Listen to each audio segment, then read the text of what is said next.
What's going on, everybody, and welcome to GNR Central. And I wanted to do another video about Chinese democracy. I think definitely out of all the albums that Guns N' Roses have ever done, this album by far has the most interesting history, largely because it took 14 years to make and over about $15 million to actually make as well.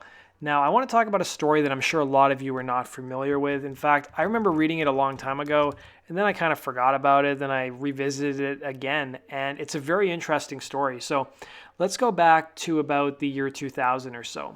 So the year 2000 seems like it was a pretty early part of Chinese democracy's history.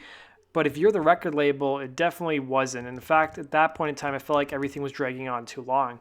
So Interscope, who had bought out Geffen Records at that point in time, was starting to get worried. They'd spent quite a bit of money already on the record, and they needed somebody to finish up the album. So in the fall of 2000, not Geffen, it would have been Interscope Records, basically looked to hire somebody who could bring the album to its completion.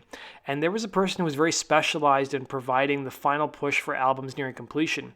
So Interscope had recently relied on him for one of their top acts, hooking him up with Trent Reznor to provide the flow to the track list of Nine Inch Nails' double album, The Fragile. So Bob Ezrin is the guy I'm talking about. So he worked a lot with Alice Cooper, and he was brought in and he actually met with Axl Rose and listened to some of the tracks they'd been working on. And at one point, he was supposed to be brought onto the album and finish it up. Now, unfortunately, things didn't work out that way, but it's got a very interesting history. So Alice Cooper did an interview back in 2004 where he said, to this day, really good songwriters that are ready to finish an album call me up and go, do you have Bob Ezrin's number? Bob's not going to be a yes man. He's going to go in there and tell you how many decent songs you actually have, and he did that with Guns N' Roses. So Bob Ezrin did a pretty good interview back in 2012 where he talked about his time with Guns N' Roses. He said it started off when Jimmy Iovine, who was the chairman of Interscope, basically asked me a big favor. They were stuck in the studio in Northern Hollywood for years with Roy Thomas Baker, who was Queen's producer, who was working on Chinese democracy at the time. So he was pretty much the last producer they brought in until Geffen and Interscope stopped funding the record. So Alice Cooper was good friends with Bob Ezrin. In fact, they worked together back in the day. And he talked with Bob pretty frequently, enough so that he knew what was going on in Guns N' Roses camp. And he had this to say about Axl. He said Axl was a definite perfectionist, almost to the point where you want to say, at some point, Axl, it's got to be good enough. And you never know if a person is not happy with it or if they're afraid of the material. And he went on to say that, I'm afraid of rock sounding too perfect. I mean, Bob Ezrin recorded Pink Floyd's The Wall 3 times.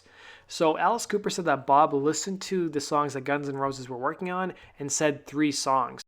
So in an interview he gave in 2011, he talked a bit about what happened when he listened to the record and gave Axl his feedback. So the interviewer said, I've read that you told him about 2.5 or 3.5 songs were good.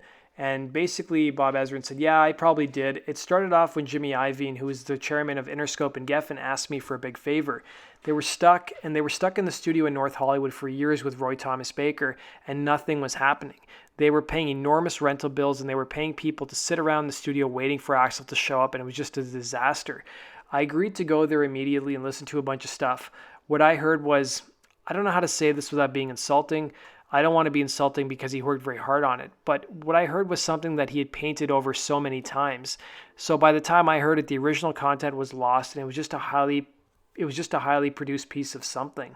Anyways, I agreed to help Axl out if he would agree to work with me, which he did. He had the idea that the only person who could finish the album was me, based on what I don't know. I came, I listened, I said to him, I will listen and give you the notes and we will see together.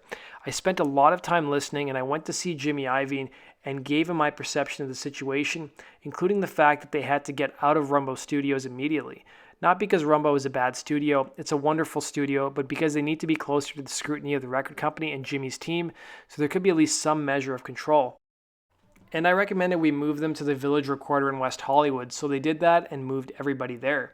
I had to wait to talk to Axl because he avoided me. He was nervous about hearing what I had to say.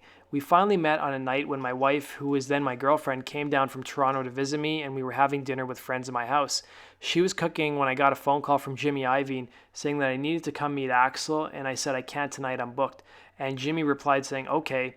No, he didn't. When he wants something, he really knows how to get it. Anyways, he basically guilt tripped me, and I told him, okay, I'll be there at 8 p.m. and I will leave there at 8:30, whether Axel shows up or not, because that was Axel. Because the last time we had an appointment at 10 p.m., Axel showed up at 2 in the morning, so tell Axel that's it.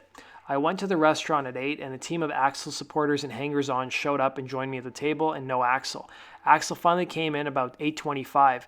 Anyways, I told him basically what you heard. I didn't tell him you have 2.5 songs, and when he sat down, he started saying that he's basically finished the record and it's ready to mix. And I said, Axel, we are not ready to mix this record. This record isn't ready to be mixed. I said there are 2 great songs on it. I know you're capable of more, and that's the reason why I'm here. You're such a great talent, and I would be doing you a disservice if I didn't tell you the truth, which is that most of the songs aren't great. But I'm happy to help you get there, and I believe that's possible. If you would like to continue to work on the record and to make it better, you have my number. He basically said, I don't agree with that. We are ready to mix. And I told him, you have my number. If you change your mind, let me know. But I have a dinner party at home now, and I have to go. I left, and I haven't heard from him since, and it was years later when it came out. So over the years, Axel would give his own version of the events. Now, while people thought at the record label they were being helpful, Axel saw it as interference. So in a 2009 interview, he said, here's how things worked with Interscope since 99. Jimmy Iovine and whoever would come down to the studio, things would be good for a month. Then somebody above Jimmy would start putting pressure regarding us on him, and Jimmy would start pressuring others at the label, and they would begin doing the same with us. Axel said in the same interview, after a month of this, the whole thing would get ugly and extensively interfere with without getting anything productive done. And near the middle of the 3rd month, we'd arrange for Jimmy to come down again. Then he'd go away happy, and the entire process would repeat itself over and over. So in 2001, Axel gave a different interview where he basically echoed the same sentiment. He said, every time we thought that we had the correct songs and somebody in the record company thought we could make it better. And that's kind of what happened. As they got new producers in, Roy Thomas Baker thought they should re-record a lot of the songs they already had. And that kind of alluded to Bob Ezrin's point of, hearing something that was really overproduced. So that does it for today's episode. Let me know your thoughts. Do you guys remember hearing this story about Bob Ezrin coming on? And do you think if he had been brought on and actually helped Axel, they would have released the album 8 years earlier than they did? So let me know in the comment section below, guys. Thanks for watching, and be sure to hit the like button and subscribe if you love GNR as much as I do. Take care. Hey, this is Dizzy Reed from Guns N' Roses, and you're watching GNR Central. Yeah!